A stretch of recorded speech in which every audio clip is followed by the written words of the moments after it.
Halo semua, kembali lagi di Posko Hima BK Podcast bersama Kominfo Himpunan Mahasiswa Bimbingan dan Konseling. Pada Posko Hima BK kali ini kita sudah kedatangan narasumber lagi nih. Ada mahasiswa dari BK Upgris juga. Mungkin dari teman-teman ingin tahu lebih lanjut siapa sih narasumber kita, bisa perkenalan terlebih dahulu. Halo guys, perkenalkan nama saya Mita Lestari dari Prodi Bimbingan dan Konseling. Saya semester 1, baru maba ya guys ya. Hai. Maba ternyata teman-teman baru masuk semester 1. Iya kak. Tadi Kak Mita ya. Oke. Selain berkuliah ada kesibukan lain kah? Tentunya ada, kayak bikin konten, terus ya kesibukannya main lah, masih maba. Tadi membuat konten ya. Iya. Berarti seorang konten kreator sepertinya. Iya, baru pemula aja sih kak. Oke, pemula ya, semoga bisa terus naik ya namanya. Amin. Ya, bisa membanggakan alma mater BK Upgrisnya juga nih Ya teman-teman. semoga aja, doakan ya guys. Oke. Ini kita akan ngobrol-ngobrol santai nih Kak, terkait pengalaman Kakak di Prodi BK Upgris ini, karena kan kebetulan Kakak juga baru semester 1 nih, baru Iya masuk. Kalau saya boleh tahu, kira-kira apa sih alasan Kak Mita untuk memilih Prodi BK Upgris nih? Waduh, kalau ini tuh alasan yang pertama tuh ketolak di UNES, jurusan psikologi, jalur mandiri. Terus alasanku pengen masuk di Upgris tuh kan karena kayaknya ada potensi nih aku di public speaking, boleh nih ya dikembangin. Terus aku coba nih daftar, mencari tahu lah seputar Upgris. Dan ternyata yang BK ini tuh akreditasinya tuh yang paling bagus kak. Ya udah A ya kan ya. Ya sudah unggul Nah, ya. tapi ya di sisi lain itu orang tua nggak setuju, soalnya apa sih BK, terus mau jadi apa, jadi guru BK gitu. Dan peluangnya juga sedikit, terus juga per sekolah juga ada BK kan gitu. Terus aku mikir, gimana ya caranya bisa dibolehin. Terus kan aku merayu bapakku, terutama kan gini, udahlah pak, aku tuh mau mengembangin skill aku karena potensi aku tuh ada di BK gitu kak. Dan akhirnya dibolehin. Diberikan izin. Iya. Jadi seperti itu nih teman-teman. Karena setahu saya juga banyak sekali, sepertinya bukan Kak Mita saja ya. Iya, tentunya. Yang sebelumnya ingin merasakan masuk sebagai anak psikologi, tetapi harus mungkin takdir berkata lain, dan mungkin memang rezekinya di program studi bimbingan dan konseling. Kayaknya itu pelampiasannya aja gitu. kak. Pelampiasan. Tapi semoga menjadi nyaman. Ya. Bukan hanya sebagai pelampiasan saja ya. Ya. Lalu setelah merayu orang tua dan meyakinkan diri untuk gas nih ambil Prodi BK di Upgris, setelah dinyatakan diterima lulus, apa sih yang Kak Mita rasakan setelah menjadi mahasiswa di BK Upgris ini? Apakah mungkin waduh kok saya milih BK ya, ternyata kayak gini, atau malah kayak wah ternyata senang sekali? Tentunya sangat senang, karena kan tujuan saya kuliah tuh juga mau buat konten juga sih kak.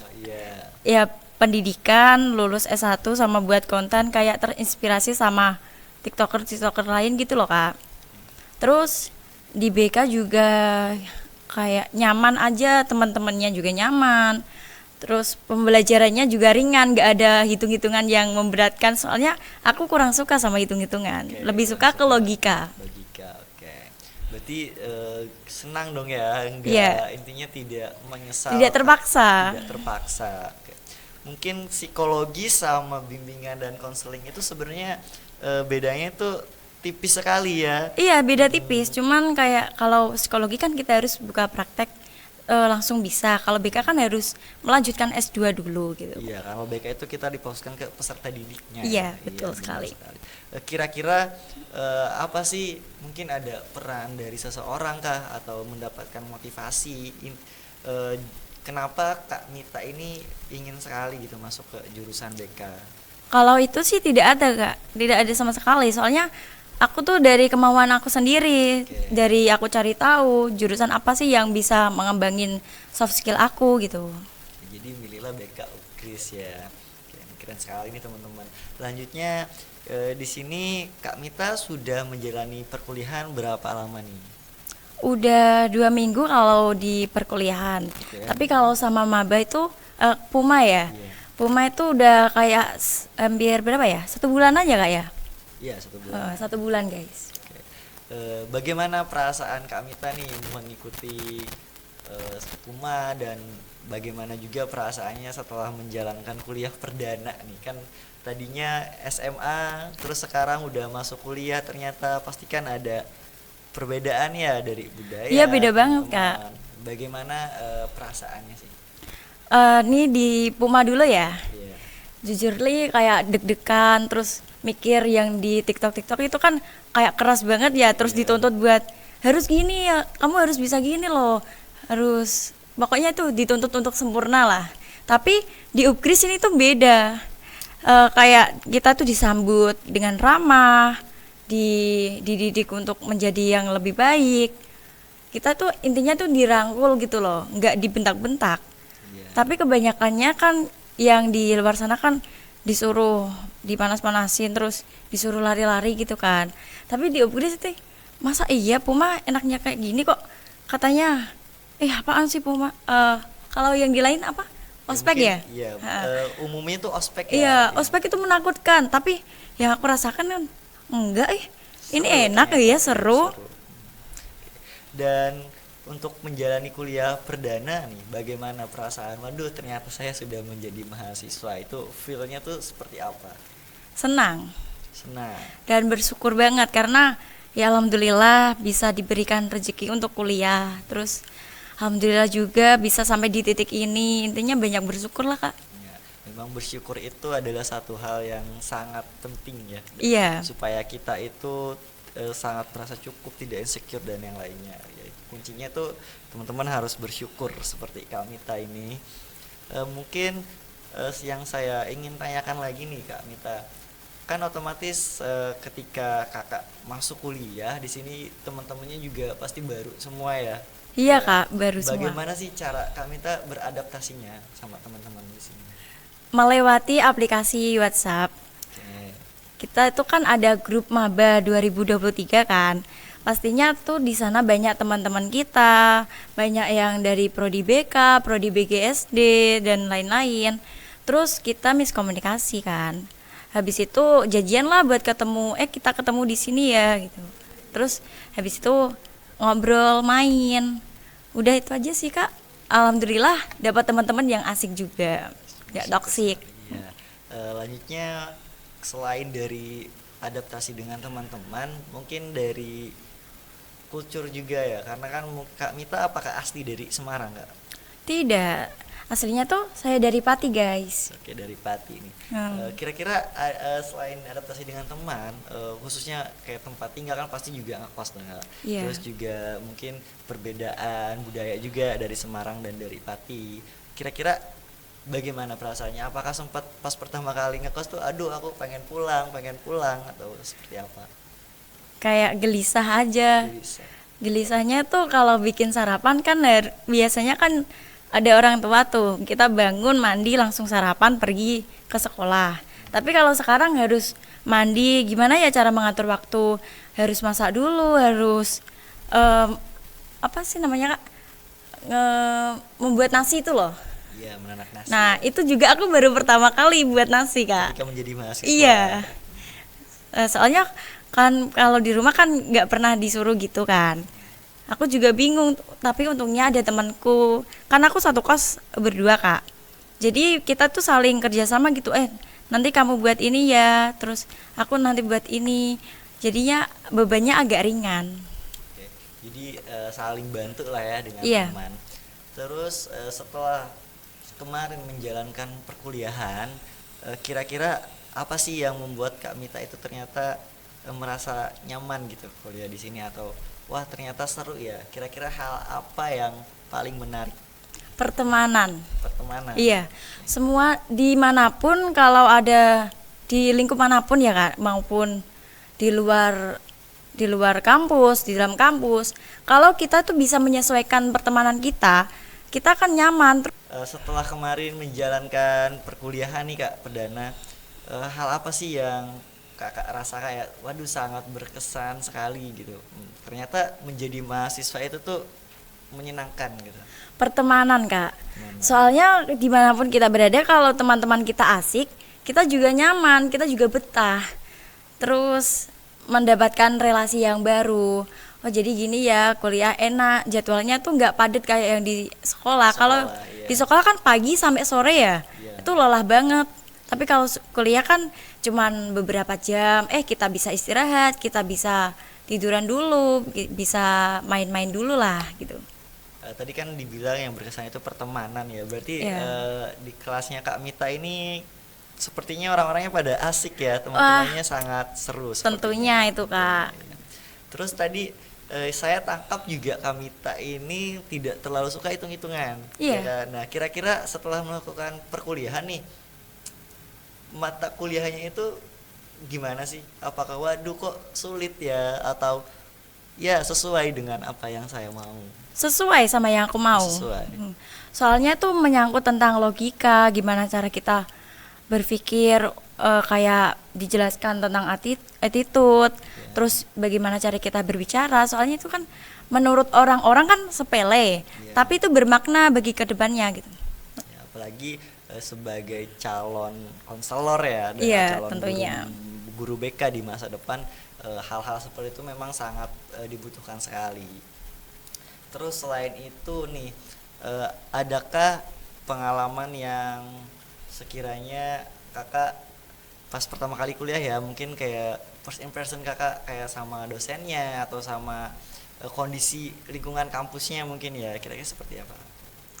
Menurutku sih biasa aja, Kak. Soalnya aku sering bergaul sama orang-orang banyak. Iya. Di rumah juga sering sama orang-orang yang rame-rame gitu, berbagai usia malahan. Jadi senang sekali Iya. bersosialisasi ya. Iya. Nah, berarti cocok sekali memang ya dengan jurusan bimbingan dan konseling ini. Yang nantinya pasti akan sering ketemu sama siswa-siswa di sekolah nih ya kan. Berarti Kak Mita memang sangat kompeten sekali nih sepertinya sebagai calon guru BK ya di masa Ya, depan. semoga aja, doakan, Kak. Ya, amin ya. Oke. Selanjutnya yang saya ingin tanyakan juga itu adalah perasaannya orang tua nih ketika kakak sudah masuk di BK ini. Pasti kan mereka yang tadinya tidak setuju menjadi setuju, tapi mereka juga sambil terus mengawasi ya. Iya. Kira-kira setelah menjalankan perkuliahan, apakah ada komentar atau tanggapan dari mereka? Malah lebih banyak ke pujian karena Pujian. berkat dari doa orang tuaku tuh aku bisa sampai di titik ini, Kak. Aku juga tidak menyangka kalau kemarin itu aku diundang di acara talk show. Talk show. Iya, Oke. aku nggak menyangka sama sekali itu, Kak. Terus kan aku kalau ada apa-apa kan cerita sama orang tua. Setiap malam itu aku selalu di VC, di telepon gitu, menanyakan kabar. Terus dia bilang gini, ya udah tekunin aja itu kontenmu biar kamu tuh bisa mengembangkan potensimu. Berarti kamu tepat nih di jurusanmu ini gitu. Oke.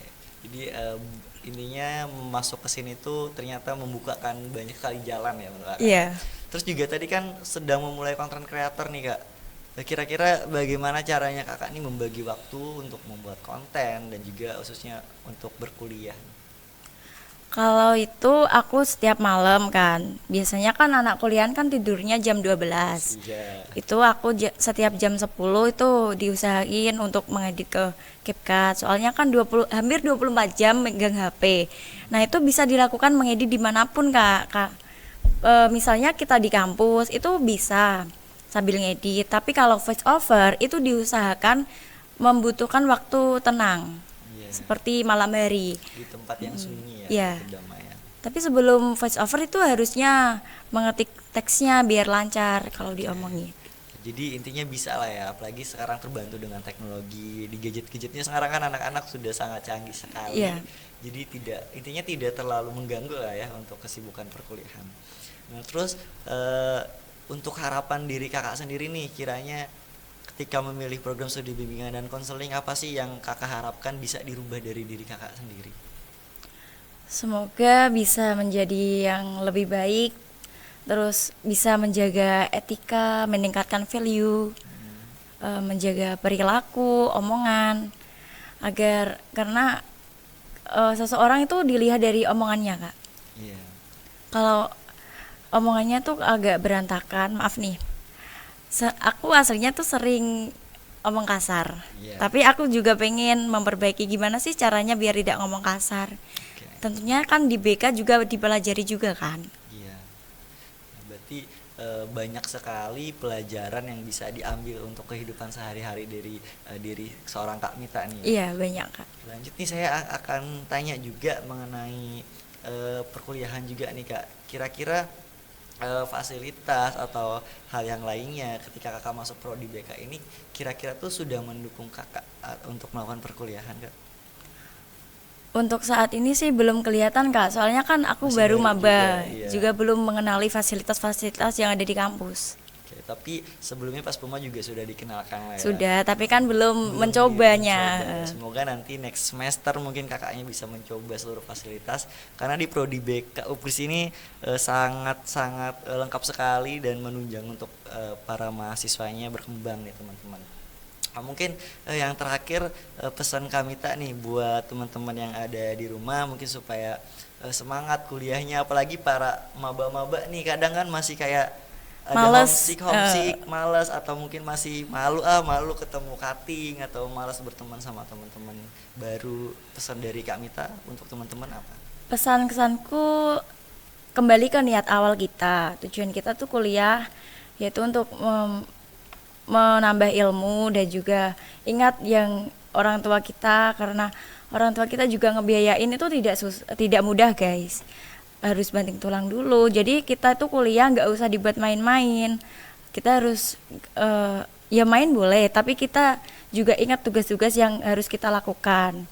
Tentunya buat kalian tetap semangat dan teruslah giat belajar biar harapan orang tua itu tidak sia-sia kepada kita. Ya, benar sekali nih teman-teman. Dari pesan dari Kak Mita ya. Mungkin saya menambahkan sedikit nih Kak buat teman-teman. Benar sekali yang dikatakan Kak Mita, kuliah itu jangan dibuat main-main ya. Iya, Tapi Kak. harus dipikirkan. Tetapi itu semua bukan berarti teman-teman tidak bisa menikmati gitu sebagai seorang mahasiswa. Tetap dinikmati, dijalankan, tetapi juga harus dipikirkan gitu. Karena kan pasti yang namanya mahasiswa apalagi orang tua ya kan punya memiliki harapan yang besar nih untuk anaknya. Jadi tetap semangat nih, apalagi khususnya buat maba-maba nih ya, apalagi khususnya maba-maba prodi BK, teruslah kembangkan bakat dan minat kalian karena di universitas ini banyak sekali wadah-wadah yang bisa teman-teman gunakan untuk kembangkan bakat teman-teman. Ya, mungkin itu ya Kak obrolan kita Iya, hari ini. Terima kasih sekali sudah menyempatkan waktunya datang ke Posko Hima BK. Mungkin nanti kita bisa ngobrol-ngobrol lebih banyak lagi tentang hal-hal lain. Oke. Boleh lah, boleh. Terus semangat kuliahnya, kembangkan terus bakatnya di sini dan juga semangat kontennya nih Kak. Oke. Terima kasih nih, kapan-kapan boleh lah konten bareng. Oke, gitu. boleh, siap. Oke, ditunggu ya teman-teman ya. Oke. Mungkin sekian obrolan kita pada kesempatan kali ini di Posko Hima BK. Saksikan terus Posko Hima BK podcast bersama Kominfo Himpunan Mahasiswa Bimbingan dan Konseling. Sekian dari kami. Dadah.